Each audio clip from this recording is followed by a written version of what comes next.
हमारे कांग्रेस के जो आमदार हैं उन्होंने 1999 से 20 साल से हो रहे हैं, वो कैबिनेट मंत्री भी रह चुके हैं। उनको ध्यान देना चाहिए था कि पालक मंत्री भी रह चुके हैं। वो हमारे प्रभाग में चाहते तो कुछ साक्षरता की तरफ लेके जाते, लेकिन क्या होता है ना, कांग्रेस की सोच है ना, क्या कारण रहा न लेके जाने का?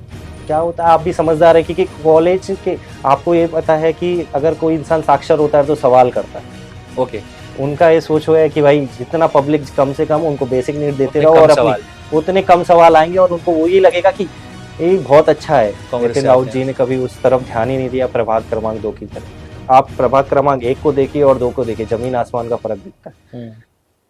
उन्होंने बताया कि आपके फादर को सुबह सुबह हार्ट अटैक आया है और चल बसे हैं, लेकिन हम आपको बॉडी नहीं देंगे कोविड के कारण। ओके, मैंने बॉडी तो चाहिए मेरे को, मेरे फादर है मैं, और सही मायने में देखूँ तो मैं उनको कंधा तक नहीं दे पाया। ओके,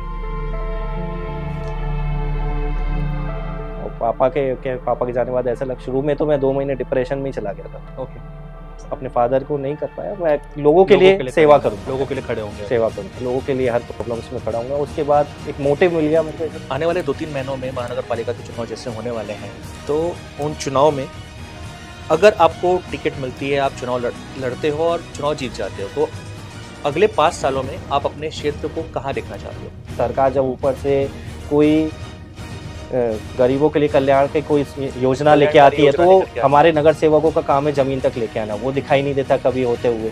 लोगों को कैसे कन्विंस करोगे आप इस चीज़ के लिए कि नहीं, मैं पैसे कमाने नहीं आ रहा हूँ, मैं आपकी सेवा करने आ रहा हूँ? वो लोगों को दिख जाता है। एक सिक्के को आप 10 बार हवा में उछालो और जब जमीन पे गिरेगा कम से कम वो 2 बार अपना एक साइड लेके आएगा। जैसे हेड और टेल है, तो अगर 10 बार में से 8 बार अगर हेड आएगा तो 2 बार टेल जरूर आएगा। मेरा मानना ये है कि और 10 बार अगर टेल आता है, नहीं आता, 10 बार अगर हेड आता है, साइंटिफिक प्रूफ है, आप कभी भी करके देख लेना। मैं भी कोई पद के पीछे नहीं भागता हूँ, मेरे को पार्टी सर्वोपरि रखती है, मैं पार्टी के लिए ही काम करता हूँ। तो अब गरीबी का मतलब मैं समझता हूँ बिल्कुल कि गरीबी की में क्या होता है, क्या प्रॉब्लम जाती है। कभी कभी रहता है कि खाने के भी पैसे नहीं, सब जिया हुआ है। नमस्कार, मैं हूं नवीन मिश्रा और आप देखना शुरू कर चुके हैं टीएनजी पॉडकास्ट में आज हमारे साथ जो हमारे गेस्ट मौजूद हैं उनका नाम है प्रदीप करीरा, जो कि अभी हाल ही में राजनीतिक पार्टी से जुड़े हैं। राजनीतिक पार्टी का नाम है भाजपा और इससे पहले वो एक सामाजिक कार्यकर्ता थे।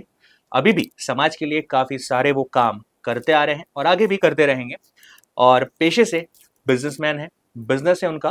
प्रदीप जी, आपका हमारे इस प्रोग्राम में, इस पॉडकास्ट में बहुत बहुत स्वागत है। नमस्कार।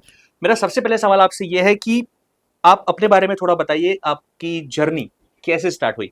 नॉट राजनीति, not social worker, as a businessman, as a personal इंसान और फैमिली मैन के हिसाब से कैसे जर्नी आपकी स्टार्ट हुई? 2007 में मैं नागपुर में शिफ्ट हुआ था, बिजनेस के पर्पज से हुआ था और फिर धीरे धीरे बिजनेस में काफ़ी कोशिश, ट्रायल वगैरह करने के बाद में धीरे धीरे बिजनेस में थोड़ा हाथ आजमाया। और मेडिसिन का काम तो मैं बहुत पहले से ही कर रहा था।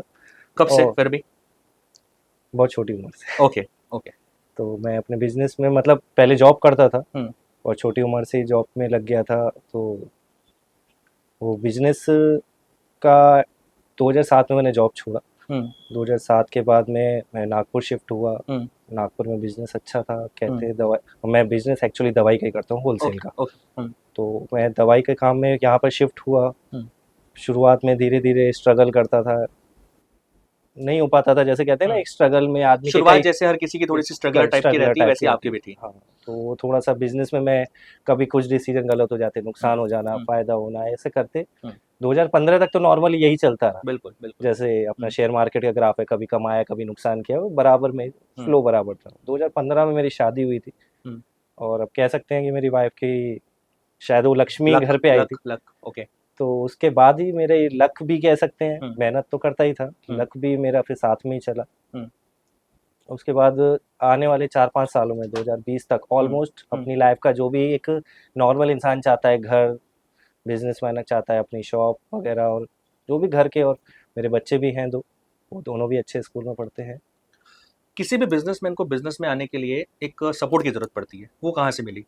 सपोर्ट शुरुआत में तो मेरे को इतना नहीं मिल पाई। शुरुआत में बीच में कुछ लोग थे, जैसे अब बिजनेस पर्पज से रहते हैं साथ में कि भाई थोड़ा सपोर्ट कर देते हैं, लेकिन सपोर्ट उतना नहीं मिला। फिर बैंक से लोन लिया थोड़ा बहुत, 2007-8 के आसपास ही बैंक से लोन लिया, उससे बिजनेस किया।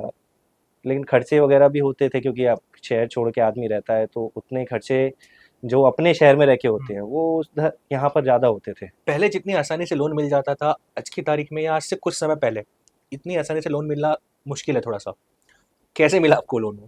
लोन तो समझिए मेरी किस्मत बहुत बुलंद थी उस समय। मैं 2007 में 20 साल का था, तो तब मैं आईटीआर ऑलरेडी 2 साल से भरता ही था, जॉब के लिए पर्पज से ही भरता था। तो तब उससे मैं आईटीआर, फिर जब मैं यहाँ पर शिफ्ट हुआ ऑलमोस्ट 3 साल हो गए थे मेरे को आईटीआर भरते हुए, 21 साल का हो गया था। तो आईटीआर से फिर एचडीएफसी बैंक में ट्राई किया था। मेरा एक फ्रेंड था, उसने मेरे को साथ दिया था, सपोर्ट किया था काफ़ी, और उसने फिर लोन दिलवा के दिया। फिर वहाँ से लोन मिला, फिर बिजनेस धीरे धीरे शुरू किया। 1 लाख रुपए का लोन लिया था उस समय मैंने। मात्र 1 लाख रुपए का लोन? 1 लाख से आपने आज बिजनेस अपना कहाँ ला करके खड़ा किया है? ठीक है, खाते पीते सही है। खाते पीते सही है। राजनीति में आने की प्रेरणा आपको कहाँ से मिली और उसके अलावा सामाजिक कार्य में आप कैसे जुड़े? क्या दिखाई दिया आपको? राजनीति में तो मेरे दादाजी से ही टाइम से हैं। मेरे दादाजी जनसंघ से जुड़े हुए थे, मेरे पापा जी भाजपा से ही जुड़े थे, एज ए कार्यकर्ता काम करते थे। उनको कोई पद की वो भी नहीं थी, और वही वो नेचर ऑलमोस्ट मेरे अंदर भी है। मैं भी कोई पद के पीछे नहीं भागता हूँ, मेरे को पार्टी सर्वोपरि लगती है। मैं पार्टी के लिए ही काम करता हूँ, पार्टी जो काम कहती है वो बराबर करता हूँ, और वो यही कोशिश करता हूँ कि जो पार्टी ने काम दिया मुझे वो काम मैं परफेक्ट कर सकूं, और उनके बताए हुए काम को 1 कदम 1% 2% मतलब थोड़ा ज़्यादा अच्छा करके देखूं। और हर बार आज तक पास ही हुआ हूँ मैं पार्टी की नज़रों में। जैसे कि हर इंसान के लाइफ में एक अनुभव होता है, उस अनुभव के चलते वो एक रास्ता अख्तियार करता है, एक रुख अख्तियार करता है। वो अनुभव आपकी लाइफ में क्या दिखाई दिया आपको ऐसा कि नहीं मुझे इस क्षेत्र में जाना है, इस क्षेत्र में जा करके आगे बढ़ करके लोगों के लिए, आम जन के लिए काम करना है?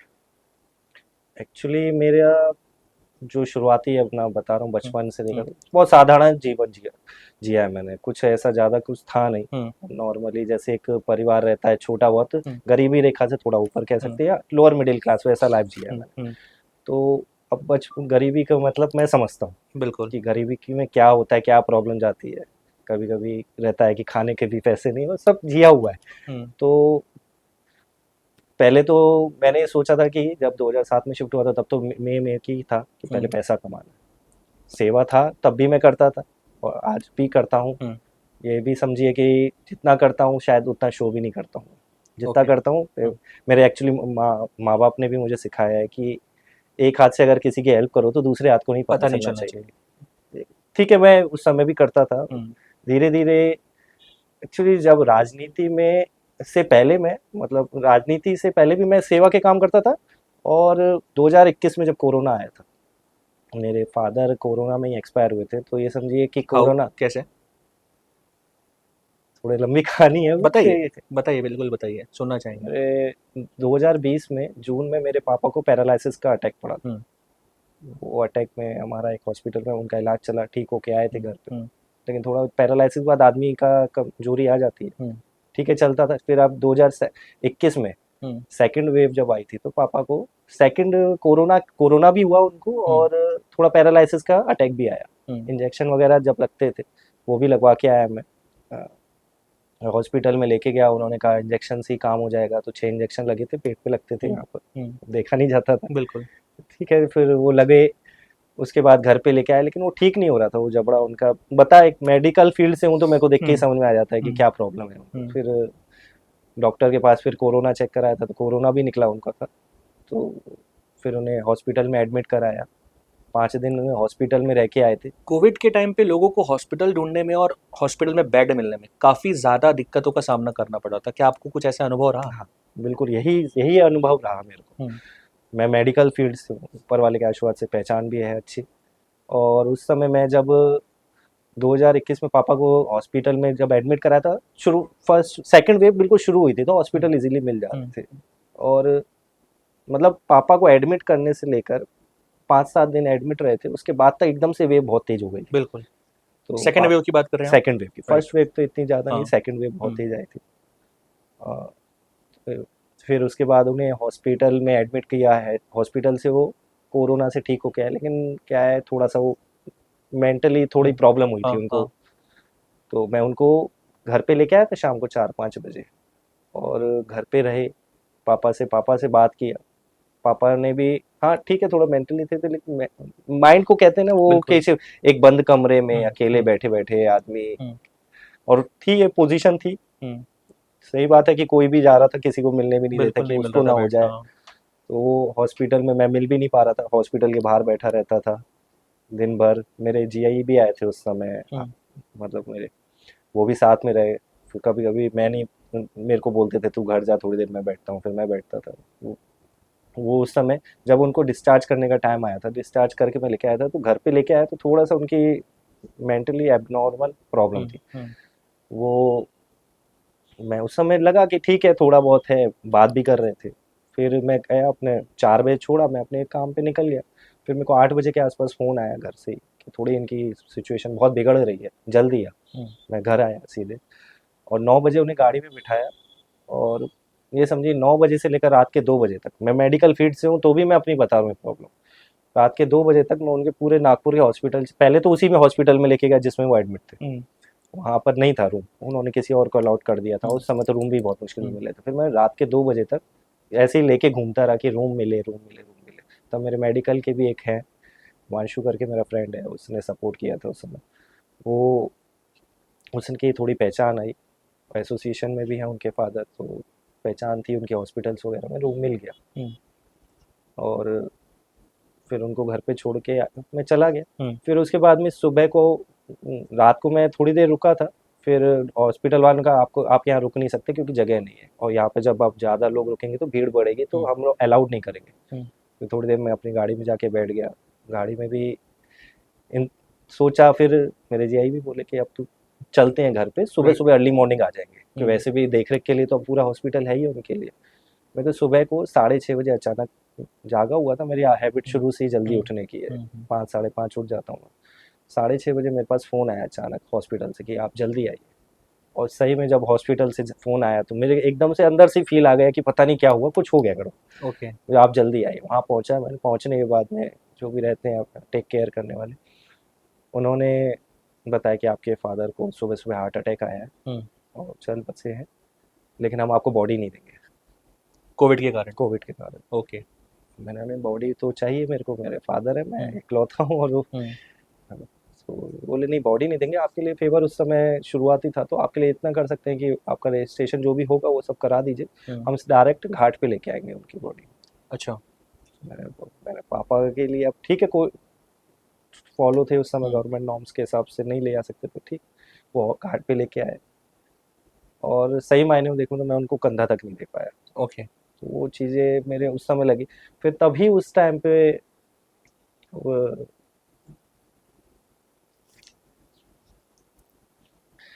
उस टाइम पे समाज सेवा में तो थोड़ा बहुत था, लेकिन उसके बाद लगा कि अब मेरे को करना है, करना है कुछ, लोगों के लिए करना लोगों है। के लिए करना है, क्योंकि जब मैं पूरा कैपेबल था, सब कुछ हम्म, था, तो मैं अपने तो पापा को आपको नहीं, इतनी दिक्कतों का सामना दिक्कतों करना का पड़ा। सामना, मैं उस गरीब के बारे में सोचता था हम्म, कि भाई एक वो गरीब जिनके पास में पैसे भी नहीं, हम्म, कुछ भी नहीं है उनके पास में, बेचारे वो कैसे उन्होंने पाल अपने सर्वाइव फैमिली को कैसे संभाला करेंगे, हो। हाँ। तो तब से मेरे को बहुत, बिल्कुल ही, फिर करता पहले भी था, लेकिन उस दिन से मैंने सोच लिया हम्म, कि जो मैं अपने फादर को नहीं कर पाया, मैं लोगों के लोगों लिए के लिए सेवा करेंगे आप, करूंगा, मैं लोगों के लिए खड़े होंगे आप। सेवा करूंगा, लोगों के लिए हर प्रॉब्लम्स में खड़ा हूंगा। उसके बाद एक मोटिव मिल गया मेरे को ऐसा, हम्म, और पापा के जाने के बाद ऐसा लग, शुरू में तो मैं 2 महीने डिप्रेशन में ही चला गया था। ओके। हमारी सोसाइटी में, जिस सोसाइटी में रहता हूँ वहाँ हम सब बहुत फ्रेंडली नेचर के, हम्म, हम्म, मेरे कई फ्रेंड हैं वहाँ पर, उनमें से एक फ्रेंड है मेरे, मनोज करके हैं, उन्होंने मेरे को 2-3 हॉस्पिटल, उस समय कहते हैं ना कि कब चाहिए, मैं तो अपनी समझ के चला था मेरी रीढ़ की हड्डी टूट गई, हम्म, तो उन्होंने हॉस्पिटल लेके, हॉस्पिटल डॉक्टर्स वगैरह के पास लेके जाते थे। फिर उन्होंने सजेशन दिया, एक हमारे होम्योपैथिक के उनके ही थे फ्रेंड, कि योगा करो। मैंने कहा, योगा से कर सकते हैं, ठीक है, मैंने उनकी बात को सजेस्ट माना। और फिर मेरे को याद है मेरे पापा भी जाया करते थे एक क्लास में, ओके। तो उस समय फिर उस क्लास में मैं एक दिन गया, मैंने कुछ नहीं सोचा सुबह को, और अपना बस मैट उठाया और सिर्फ सीधे योगा क्लास में पहुंच गया कि अब योगा करना है। ये विश्वास मानिए, उस समय 3 दिन हुए थे, चौथे दिन तो मैं चक्कर खा के गिर गया था। ओके। तो ठीक है, उस समय हमारे एक टीचर थे राजीव गुरु जी, उन्होंने भी बोला था कि ये या तो ये बहुत आगे जाएगा या हम्म, यहाँ पे ख़त्म हो जाएगा। उस समय मैं बहुत आगे निकल आगे गया। निकल गया फिर। हाँ, तो वो आप जैसे आगे निकल गए, आप युवा हैं आज की तारीख में, और आप जैसे और कई युवा हैं जो राजनीति में आ रहे हैं हाँ, और राजनीति भी करना चाह रहे हैं और सामाजिक कार्य भी करना चाह रहे हैं।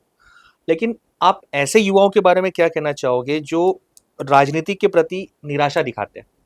मतलब बैठ करके दूर में बोलते हैं कि यार राजनीति सही नहीं है, राजनीति में सिर्फ चोरी होती है, चकारी होती है, काम लोगों के लिए नहीं किया जाता है, सिर्फ खुद की जेब भरी जाती है।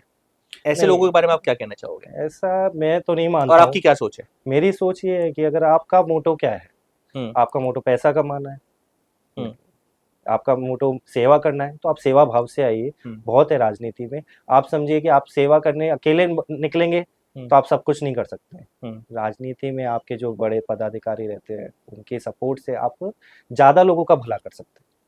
मैं ज़्यादातर यही कोशिश किया, पहले मैं भी सोसाइटी का सेक्रेटरी रहा, तो मैं उतना नहीं सेवा कर पाया जितना सिर्फ सोसाइटी तक सब था। तो फिर मतलब उसके कहा बाद जाए कि सामाजिक कार्यकर्ता अगर सामाजिक कार्य करता है तो ठीक है, लेकिन अगर वो राजनीति में आता है, तो राजनीति उसके लिए एक बैकबोन साबित होती है। बैकबोन साबित हुआ। आप जिस क्षेत्र से आते हैं, उत्तर नागपुर का वो क्षेत्र आता है, प्रभाग क्रमांक 2 आता है और शायद लेकिन अभी वो प्रभाग चेंज हुआ है शायद, अभी कुछ दूसरा प्रभाग 2 ही प्रभाग है, प्रभाग 2 2 ही ही है, कहलाएगा वो। 2 ही। कपिल नगर, दीक्षित नगर वाला ये एरिया आता है, तो उस एरिया में आपको क्या बड़ी समस्याएँ नज़र आती हैं? क्या-क्या समस्याएँ वहाँ पर जो स्थानीय लोग हैं, उनको किन समस्याओं से जूझना पड़ता है रोज़? सबसे बड़ी प्रॉब्लम है वहाँ पर, रोड इतने खराब बने हुए हैं। अगर हम देखेंगे तो कपिल नगर चौक से लेकर अपन बस नारी गाँव तक आएँगे, वो रोड ठीक है। उसके हुँ, आगे में जाएँगे समता नगर, सबसे बड़ा इलाका हमारे हुँ, उसका, हुँ, हमारे प्रभाग का वो है, वहाँ पर रोड तक नहीं बने हुए हैं। हमारे हुँ, नगर सेवकों का उस तरफ ध्यान नहीं है। हुँ, और देखेंगे प्रभाग क्रमांक 2 में थोड़ा ऑटोमोटिव की तरफ जाएँगे, वहाँ कामगार नगर में, वहाँ रोड खराब है। हुँ, हमारे नगर सेवक उतना ध्यान नहीं दे रहे हैं कांग्रेस के। हुँ, हमारे पिछले 1999 से हमारे आमदार, ये हमारे नितिन राउत जी हैं। नितिन राउत कांग्रेस नितिन से राउत आते हैं। जी ने कभी उस तरफ ध्यान ही नहीं दिया प्रभाग क्रमांक 2 की तरह। हुँ, प्रभाग क्रमांक 1 की तरफ आप देखें तो एकदम से विक्की भैया ने बहुत अच्छे-अच्छे काम करे हैं, बहुत हुँ, रोड बनाए, पूरा मतलब एक, आप प्रभाग क्रमांक 1 को देखिए और 2 को देखिए, ज़मीन आसमान का फ़र्क दिखता है। हुँ। जैसे कि आपने कहा कि प्रभाग क्रमांक 1 की दिशा अलग है और दशा अलग है और प्रभाग क्रमांक 2 की दिशा और दशा अलग है। प्रभाग क्रमांक 1 में जो जनता है वो बीजेपी को चुन कर के देती है, इसलिए वहाँ पर विकास, जैसे आपकी नज़रों में और आपके शब्दों में मैं कहूँ तो विकास वहाँ पर दिखाई दे रहा है। लेकिन यहाँ पर जनता कांग्रेस को चुन कर के दे रही है काफ़ी सालों से। वहाँ पर कांग्रेस ही चारों नगर सेवक जो हैं कांग्रेस के ही हैं काफ़ी सालों से। इस चीज़ को आप कैसे देखते हैं? प्रभाग क्रमांक 1 के अंदर में विक्की कुकरेजा जी ने बहुत अच्छे काम करे। हुँ, आज वहाँ पर डेवलपमेंट देखिए और प्रभाग क्रमांक 2 को देखिए तो ज़मीन आसमान का फ़र्क दिखता है। हुँ, प्रभाग क्रमांक 2 में हमारे पॉपुलेशन में थोड़ा लोअर मिडिल क्लास है, तो उनको बेसिक नीड में थोड़ा-सा हम पानी का कनेक्शन, जो बेसिक नीड रहते हैं, पानी मिल जाए हुँ, और उनका डेली का रोज़मदारी मिल जाए, उसमें वो खुश हो जाते हैं। तो एक्चुअली हमारे प्रभाग में कुछ साक्षरता की भी कमी है कुछ अच्छा। इलाकों में। हुँ, क्या होता है, हमारे कांग्रेस के जो आमदार हैं, उन्होंने 1999 से 20 साल से वो रहे, बीच में हमारे हमारे 5 माने साल साहब बीच में मानिक रहे, जी भी रहे वहाँ पर। माने जी भी रहे, लेकिन 5 साल में उतना नहीं, उनका उनका 20-22 साल का कैरियर है। हुँ, वो कैबिनेट मंत्री भी रह चुके हैं। हुँ, उनको ध्यान देना पालक चाहिए था मंत्री कि भी हम रह चुके हैं। पालक मंत्री भी रह चुके हैं। हुँ, वो हमारे प्रभाग में चाहते तो कुछ साक्षरता की तरफ लेके जाते, लेकिन क्या होता है ना, कांग्रेस की सोच है ना क्या कि कारण रहा ना लेके जाने का? क्या होता है, आप भी समझदार है कि कॉलेज के, आपको ये पता है कि अगर कोई इंसान साक्षर होता है तो सवाल करता है। ओके, उनका ये सोच है कि भाई जितना पब्लिक कम से कम उनको बेसिक नीड देते उतने रहो कम और अपनी, सवाल। उतने कम सवाल आएंगे और उनको वो ये लगेगा कि ये बहुत अच्छा है। जैसे हुँ, जैसे आदमी एजुकेटेड होते जाता है तो उसकी समझ और सोच बड़ी होती जाती है। हुँ, वो ये नहीं सोचता कि हमारी बेसिक नीड सिर्फ पानी है, सिर्फ 2 टाइम का खाना है। उसके सवाल पैदा होने लग जाते हैं कि आपके उस इलाके में देखिए वहाँ बहुत अच्छे काम हो रहे हैं, इस हुँ, इलाके में देखिए तो कोई काम नहीं हो रहा है, क्यों हुँ, नहीं हो रहा है? वहाँ रोड बन रहे हैं, यहाँ रोड क्यों नहीं बन रहे हैं? हुँ, हुँ, क्या होता है, आदमी को एक तरफ एक इंसान को जब उसी में ही रखा जाता है, धीरे धीरे उसके लिए वही जो जरूरत की जो चीजें हैं, जो उसको चीज़ें वही चीज परेशानी से मिलती रहे, हुँ, तो उसको धीरे धीरे लगने लगता है कि यही चीज मिल जाए बहुत बड़ी बात है। और ये मेरी फिर उसके ज़िंदगी बाद है। यही मेरी जिंदगी है, तो उसके बाद वो सवाल नहीं कर पाता है। हुँ, हुँ, और हमारे नगर सेवक कांग्रेस के हैं, अभी तक मेरे को नहीं लगता कि उन्होंने कुछ ऐसा पब्लिक के लिए किया है। हुँ, हुँ। बस वो कैमरे के सामने आते, चिल्लाते और चले जाते हैं। वो अगर आपको पार्टी से टिकट मिलती है या आप चुनाव में खड़े होते हो, आप जीत करके आते हो, तो आप क्या-क्या जो वहाँ पर बदलाव है, वो देखना चाहोगे और आप करना चाहोगे? क्या-क्या चीज़ें आप वहाँ पर स्थानीय जनता को दोगे? देखिए हमारे प्रभाग में सबसे पहले तो लोअर मिडिल क्लास के लोग हैं, तो हमें रोजगार उनके लिए पैदा करना पड़ेगा। कुछ बच्चे हैं जिनके लिए साक्षरता के लिए कुछ स्कूल खोले जाने चाहिए, और मेरे इच्छा तो यही है कि जब वो बच्चे पढ़ेंगे लिखेंगे तो वो खुद अपने पैरों पे बहुत अच्छे से खड़े हो सकते हैं। एक नगर सेवक लेवल पे आप रोजगार कैसे प्रदान कर सकते हो लोगों को? देखिए हमारे उसमें कैसे आप हेल्प कर पाओगे लोगों को? हमारे प्रभाग में काफ़ी पॉपुलेशन ऐसी है जो हमारे मैं पहले तो सबसे पहले अपने बिजनेस से रिलेटिव या कोई भी है, अपने फैक्ट्री वगैरह लगा सकते हैं जो रोजगार पैदा कर सकते हैं, उनसे कांटेक्ट करना चाहिए। सिर्फ नगर सेवक का काम ये नहीं होता है कि पब्लिक में चले गए, खड़े हो गए, पानी पहुंचा दिया, नहीं। करा दो। वो सबसे मेन, पार्टी की सबसे मेन ताकत होती है नगर सेवक। ऊपर का जो हमारा नेता होता है वो हर जगह नहीं पहुंच सकता है, लेकिन नगर सेवक अपने इलाके में का पार्टी का कार्यकर्ता हर इलाके में पहुंच सकता है। तो उसे वो अपने हर इलाके में जाके वो पब्लिकली प्रॉब्लम समझ सकता है। तो हर किसी उसमें उसको मेरे हिसाब से अगर हम तो मैं तो यही चाहूंगा कि हमारे इलाके में थोड़े से रोजगार पैदा करने के लिए फैक्ट्रियां आए, कुछ बिजनेस में है जिसमें लोगों को रोजगार प्राप्त हो सके। रोजगार मिले, ये तो ठीक है, ये भी जीवन की जो चीजें हैं, लोग उसको वो अच्छे भी से मिलती रहे हासिल कर सके। हाँ, वो भी है कि अब जरूरी नहीं है कि सिर्फ हमारा नगर सेवक का काम है कि भाई रोड ही बना दिया और ये पानी पहुंचा दिया, बस सिर्फ कैमरे पे आगे चिल्ला दिया, ऐसा नहीं चलता है। आपको बिजनेस भी बिजनेस देके वहां के लोगों की जिंदगी को और अच्छा बनाना चाहिए। मेरा तो यही मानना है। सोशल मीडिया क्या मायने रखता है, डिजिटल मीडिया क्या मायने रखता है आज के इस युग में, राजनीति और समाज सेवा में? आप कैसे देखते हो इस चीज को?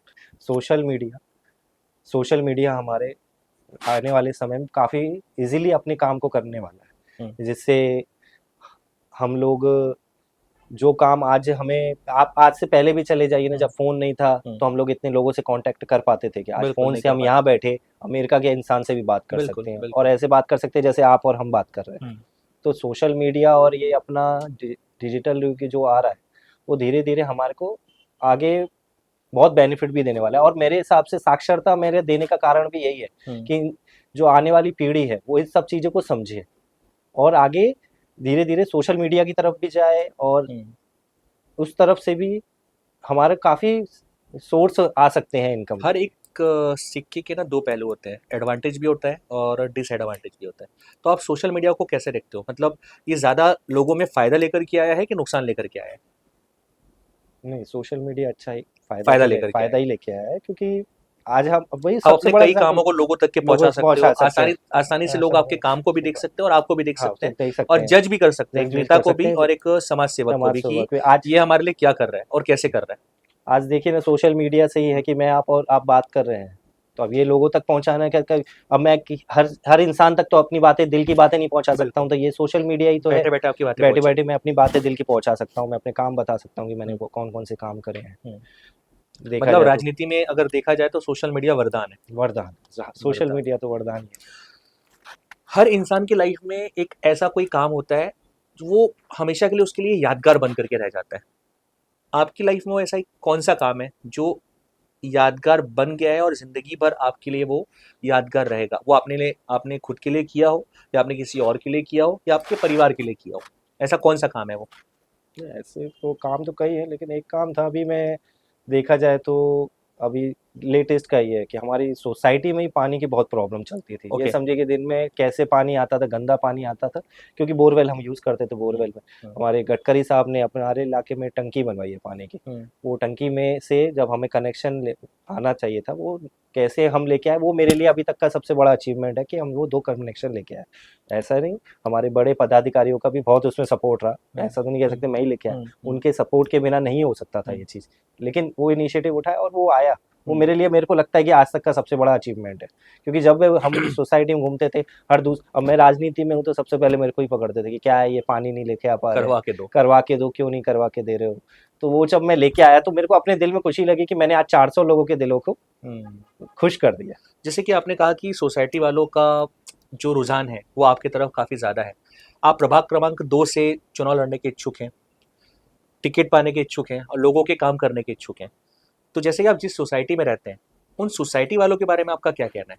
वो मतलब किस नेचर के हैं? मतलब किस तरीके से आपके लिए वो आकर के खड़े होते हैं? क्या आप उनको कोई काम बोलते हो, या किसी ज़रूरतमंद के लिए आप कोई काम बोलते हो सोसाइटी वालों को, तो वो किस प्रकार से आपकी मदद करते हैं? सोसाइटी नहीं हमारे, वो परिवार है एक। ओके। पहली बात। और दूसरी बात, मैं आपको अभी एक इंसिडेंट बताया था ना, अपने फादर का बताया था कि घाट पे लेके आए थे।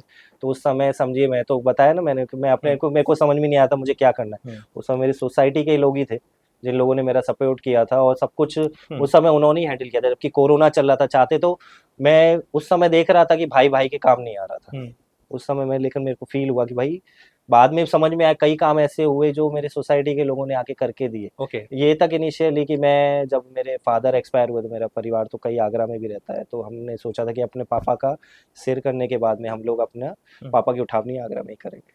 तो वहाँ पर पहुंचाने तक की जिम्मेदारी मेरे को सोसाइटी ने कर दिया था कि ये समझे कि मैंने अपनी पूरे उनको कह दिया था कि मैं कुछ नहीं कर सकता हूँ।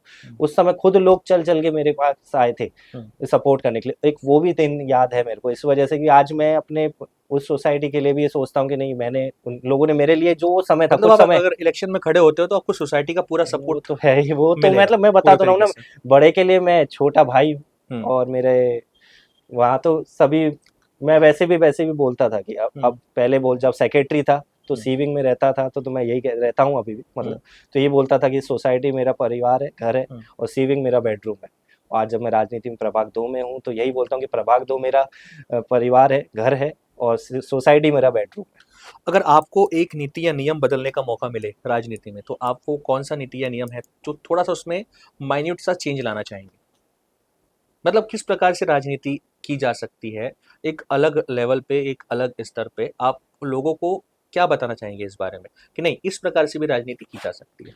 मेरे हिसाब से राजनीति कोई, पहले जैसे मैं भी सोचता था कभी कभी शुरुआत में, बहुत टाइम पहले, कि जब मैं नया नया स्ट्रगल अपने बिजनेस में कर रहा था, तो मैं सोचता था राजनीति में तो सब चोर बैठे हैं, ये सब खुद ही सोचता था ओके, मैं, खुद ओके। भी मेरी फीलिंग थी। और मैं आज के यंगस्टर को भी यही बोलना चाहता हूँ कि राजनीति में कोई ऐसा कुछ नहीं है। अगर आप जैसी सोच से आओगे, आप वैसे ही बन के रह जाओगे। अगर आपका मोटो क्या है, वैसा ही रहेगा। मेरा मोटो सेवा करना है, मैं सेवा करूंगा, तो वो ऑटोमेटिक मेरे कांटेक्ट वैसे ही बनते जाएंगे कि वो लोग भी मेरे। और सबसे बड़ा बीजेपी ज्वाइन करने का भी कारण यही था कि उसके अंदर में अधिकतर लोग, सबको, सभी लोग जो है सेवादार से आते हैं, और देश प्रेम सबसे आगे है। आने वाले 2-3 महीनों में महानगर पालिका के चुनाव जैसे होने वाले हैं, तो उन चुनाव में अगर आपको टिकट मिलती है, आप चुनाव लड़ते हो और चुनाव जीत जाते हो, तो अगले 5 सालों में आप अपने क्षेत्र को कहाँ देखना चाहते हो? क्या-क्या बदलाव आपके क्षेत्र में आ जाने चाहिए, आपके नगर सेवक रहते हो? जैसा कि मैंने बताया, एक तो साक्षरता के लिए हमारे इस बिल्कुल। इलाके में स्कूल भी खोले जाने चाहिए, बिल्कुल। थोड़ा बिजनेस आना चाहिए, रोड बनने चाहिए। सिर्फ हमें बेसिक नीड की चीज़ों पे ही नहीं ख़त्म हो जाना चाहिए। हमें देखिए, आज भी कभी भी कोई भी जो मोटो बनाया जाता है, ऐसा नहीं कि हम साल 2 साल 5 साल का बनाते हैं। हमें ये सोचना चाहिए, आज जो हमारी पीढ़ी है, वो देखा जाए तो आज पैदा हो रही है, तो उसको जो समझदारी आएगी वो 18-20 साल तक तो आएगी बिल्कुल, आएगी। तो बिल्कुल। तब तक के लिए हमें पूरा ये सोचना चाहिए कि अभी से ही हमें कुछ ऐसे उनके लिए करने फैक्ट, चाहिए फैक्ट। कि भाई उनको पढ़ाई मिल सके, एजुकेशन मिल सके, फैक्ट। वो आनी चाहिए। और वो अभी से हमें सोचेंगे तो वो तब तक हो पाएगा। अभी हम कहेंगे कि हमें अभी साल 2 साल में हम बदलाव कर दें, तो वो पॉसिबल तो नहीं होता कुछ चीज़ों के लिए। कुछ चीज़ों के लिए अभी हमें रोड बनाने चाहिए, तो वह उस हिसाब से फंड लेके आने पड़ेंगे कि हमें पहले तो रोड बनाना चाहिए। जो हमारा समता नगर का इलाका है वो इतना खराब है, वहाँ मैं खुद गाड़ी ले आने से कभी कभी डरता हूँ कि भाई जब बारिश होती है तो जमीन इतनी ऊंची नीचे है, वहाँ रोड ही नहीं बनाए हैं वहाँ के। और हमारे यहाँ देखो, कामगार नगर में रोड नहीं बने हुए हैं। अब प्रॉब्लम हमारे में जाती है कि ये हमारी पार्टी अगर कुछ काम कर रही है तो वहाँ सामने से भी अड़ंगा आने लग जाता है। और कई बार तो ऐसे होते हैं कि जो ऊपर के जो हमारी सरकार है, मैं नहीं कह रहा हूँ बीजेपी या कांग्रेस सरकार, जब ऊपर से कोई गरीबों के लिए कल्याण की कोई योजना लेके कल्याणकारी आती है, तो योजना वो लेकर के आती हमारे नगर सेवकों का काम है जमीन तक लेके आना। वो दिखाई नहीं देता कभी होते हुए। आपने एक छोटे छोटे कैंप लगा दिए, उससे अगर हमारे प्रभाग का भला हो जाए, तो मुझे नहीं लगता है कि उससे कभी होगा। वो जैसे आज से भी हमारे नितिन राउत जी जो आमदार हैं, 1999 से बने हैं, आज अगर उस समय कोई बच्चा पैदा हुआ होता तो आज 26 साल का होता। बिल्कुल। तो आज अगर वो उस समय अगर इस चीज को सोचते, तो आज 26 साल में वो कितना आज एजुकेटेड हो चुका होता। लेकिन वो ये सोचा ही नहीं। अब उनका ये कहना होगा कि भाई तो जितना आप चुप चुप मतलब अगर चुन के आते हो तो ये सारी चीजें आप वहाँ की स्थानीय जनता को दो। मेरे हिसाब से तो ये होना चाहिए। हर इंसान जब काम करता है तो उसको कई बार तारीफें भी मिलती हैं और कई बार काफी सारी आलोचनाओं का सामना भी करना पड़ता है। तो उन आलोचनाओं से आप कैसे निपटते हैं और आपको क्या प्रेरणा मिलती है उससे? क्या आप डिमोटिवेट हो जाते हो? क्या करते हो आप उस टाइम पे? नहीं, ऐसा नहीं है। मैं जब काम करने निकलता हूँ ना, तो मुझे मालूम है कि राजनीति से लेकर सब में गालियाँ पड़ती हैं। गालियाँ तो वो तो है ही है, आपको भला भी कहने वाले मिलेंगे, अच्छा भी कहने वाले, लेकिन मेरा ये कहना रहता है कि आप सुबह को जब निकले हैं, आप लोगों का काम करने निकले हैं और रात को घर पहुंचने तक अगर आपकी वजह से, आपके कार्यों की वजह से, आपकी सेवा की वजह से किसी एक का भी चेहरा स्माइल का आया है, तो आपका दिन अच्छा गया, बन जाता आपने दिन बना दिया। क्या आपके जीवन में कोई रोल मॉडल, जैसे कि कोई अगर एक्टर बनना चाहता है तो उसका कोई बड़ा सितारा, बड़ा मेगा स्टार कोई होता है, वो उसको रोल मॉडल मानता है। आप जैसे सामाजिक कार्यकर्ता हो, आप राजनीति से जुड़े हुए हो, आपका कोई मेंटोर, कोई रोल मॉडल, आप किसको फॉलो करते हो और किसके पद चिन्हों पर आप चलना चाहते हो या अपने पद चिन्ह नए बनाना चाहते हो? देखिए, हमारे तो गडकरी साहब का भी जो है मोटो, वो मुझे बहुत अच्छा लगता है कि वो एक ही बात कहते हैं, जो मुझे वोट देगा मैं उसका भी काम करूंगा, जो वोट नहीं देगा मैं भी उसका भी काम करूंगा। करते हो ऐसा? करते हैं, वो आपको सामने ही है, बोलने की जरूरत आपका क्या कहना है? नहीं, करते हैं। मेरा तो यही कहना है कि करते हैं, और मैंने खुद फील करा है कि वो अच्छा, पानी की टंकी हमारे प्रभाग में आज तक बीजेपी नहीं आई है, हमारे इलाके में प्रभाग 2 में कभी बीजेपी नहीं आई है, और वोट भी देखा जाए तो इतना डेप्रिशिएट होता है कि 20-20 हजार का डेप्रिशिएट मैंने देखा है पहले। पानी की टंकी कब अभी 6-8 महीने हुए, 6-8 महीने पहले बनी। देखा जाए तो विधानसभा, लोकसभा के चुनाव उससे पहले हो चुके थे, लेकिन टंकी उसके बाद बनी। चाहते तो गडकरी साहब नहीं बनाते, और दूसरी बात, हमारे प्रभाग से तो उनको वोट भी नहीं मिले, तो उन्होंने ये नहीं सोचा, उन्होंने कहा कि भाई हमारा जहाँ पर वोट मिलते हैं वो भी हमारा है, और जो नहीं देता है हम उसका भी काम करेंगे। ऐसे हमारे देवा भाव, उनके तो देखता हूँ वो बिजनेस के पर्पज से कभी विदेश से जाके अपने स्टेट में बिजनेस लेके आ रहे हैं, सब कुछ लेके आ रहे हैं। आपके हिसाब से प्रभाग 1 और 2 में जमीन आसमान का फर्क है, तो उस आप फर्क को बैलेंस करना चाहोगे? बैलेंस, मैं तो यही मेरा मोटो है, यही मेरा मोटो है, और मेरे आइडियल भी यही 3 लोग। आप सामाजिक क्षेत्र में काम करते करते, राजनीति के क्षेत्र में काम करते करते और अपने व्यापार में काम करते करते, ये तीनों चीज़ों को कैसे मैच करते हो? खुद के लिए टाइम कैसे निकालते हो और परिवार के लिए टाइम कैसे निकालते हो? देखिए, आप जो चाहेंगे वो हो सकता है।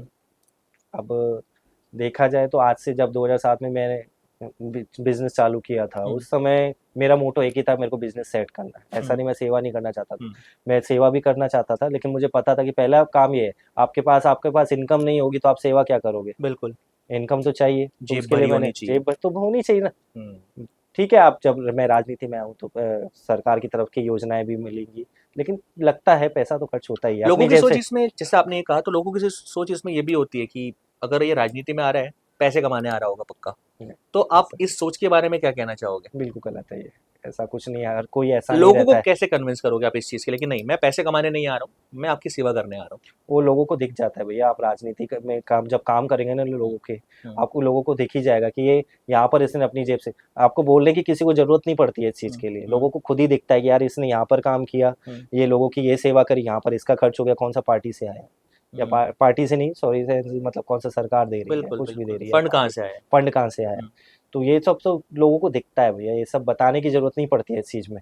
और अपने, मैं अभी उस टॉपिक पे भी आता हूँ कि भाई पहले मेरा बिजनेस मोटो था, थोड़ा इनकम हो जाए, उसके बाद में जब मेरे फादर का भी बताया था, उससे पहले तक मैंने अपने बिजनेस को ऑटो मोड पे भी लगाया था कि देखिए, आप पूरे टाइम आप बिजनेस पे बैठे रहेंगे तो सिर्फ बिजनेस ही बिजनेस सोचते रहेंगे, अपने बाकी काम भी देखने हैं हमें, और मैं अकेला हूँ, कोई ऐसा तो है नहीं कि मेरे 2 भाई है, हम दो लोग कर रहे हैं तो एक कर, तो इसलिए मैंने बिजनेस को ऑटो मोड पे पहले लगाया, एम्प्लॉय के थ्रू ऐसे काम सेट कर दिए कि एक जन एक काम कर सके, एक जन एक काम कर सके, और अपना पूरा सेटअप ऐसा बैठाया कि अगर बीच में मेरे को 2-4 घंटे, सुबह के मॉर्निंग तो देता ही हूँ, शाम को भी देता हूँ, और बीच में भी अगर निकलना पड़े मैं आराम से दे सकूँ, लोगों से कांटेक्ट कर सकूँ, उनकी सेवा कैसे करनी है, और उनकी कैसे समस्या का कैसे समाधान करना है, मेरे को कहाँ किससे मिलना है, तत्पर तैयार रहते हैं, तैयार, कभी भी कांटेक्ट में कोई भी कहीं से आता है, मेरे अवेलेबल ही रहता है। एक हमारा रैपिड फायर सेक्शन है, रैपिड फायर में मैं सवाल पूछूंगा, आपको एक शब्दों में या फिर एक सेंटेंस में उसका जवाब देना है। पहला सवाल, एक शब्द में बताइए, राजनीति आपके लिए क्या है? सेवा। सेवा, आप राजनीति को सिर्फ सेवा मानते हो? मेरे हिसाब से सेवा है, और उससे बढ़कर कुछ नहीं है। आपकी सुबह की पहली सोच क्या होती है? जब मैं उठाऊं और जब मैं बाहर निकलूं घर से, तो रात को आऊं तो लोगों की जब काम करके आऊं और उनकी स्माइल देख लूं, बोले मेरे लिए सबसे बड़ा जो उनका, मैं समझिए मेरे लिए वो मेरी रिश्वत है कि मेरे लिए कोई इंसान हंस दिया मेरे काम से हंस दिया, कुछ उसका भला हो गया, तो वो मेरे लिए सबसे बड़े है। हर इंसान का एक सपना होता है कि नहीं, मेरे को इस इंसान से मिलना है, एक ऐसा ऐतिहासिक व्यक्ति, एक ऐसा ऐतिहासिक इंसान, वो कौन है आपकी नज़र में जिससे आप मिलना चाहते हो? देखिए, मैं सही बात बताऊँ, वो इस दुनिया में नहीं है लेकिन अगर होते तो मैं उनके पास में ज़रूर जाता, नेल्सन मंडेला जी के लिए पास। जी। उनसे मिलता ज़रूर मैं, क्योंकि उनके जो मैंने किताब्स पढ़ी, बुक्स पढ़ी हैं, वो वाक़ई में इंस्पायरिंग है। बहुत इंस्पायरिंग है। और हमारे स्वामी विवेकानंद जी। आपके लिए सफलता का क्या मतलब है? सफलता का मतलब ये नहीं होता कि आपकी जेब में आपने बहुत पैसे वाले हो या आप लग्ज़री लाइफ़ जीते हो तो उसे सफलता मैं नहीं मानता हूँ। अगर जब आप आखिरी पल पूरा अपने ज़िंदगी जीने के बाद में आखिरी पल में अपने ये सोचो कि भाई मेरे मरने के बाद मेरे को कंधा देने के लिए कितने लोग लाइन से खड़े रहे। मुझे नहीं पता है मेरे मरने के बाद कितने करेंगे, लेकिन जब लोग मेरे लिए मेरे ज़िंदगी जीते जाए इतनी सेवा करने के बाद में जब मैं जाऊँ, तो लोग मेरे लिए याद में रोए कि हाँ, प्रदीप काम करके गया। ये सफलता का मतलब हो गया। अब सफलता का मंत्र आपकी लाइफ में क्या है? As a businessman, as a politician और एज़ अ सोशल वर्कर? देखिए, सफलता का मंत्र क्या है? मेरा ये कहना है कि आपको अगर कोई भी, जैसे चाहे मैं बिज़नेस कह लूँ, चाहे मैं अपना राजनीतिक करियर कह लूँ, जब मैं निकलूँ, मैं कोई भी काम किया है, तो पहले से ही मेरा ये मानना था कि आप मंजिल को देख लिया, रास्ता नहीं पता, आप चलते रहो। अपने आप रास्ते बनते चले आते हैं। एक रास्ते में जो उठा-पटक आएँगे उठाए उसके वो बारे में आएगी, वो आपका क्या अपने आप कहना होती रहेंगी। और सबसे बड़ा एग्ज़ाम्पल मैं आपको बता रहा हूँ, एक सिक्के को आप 10 बार हवा में उछालो है?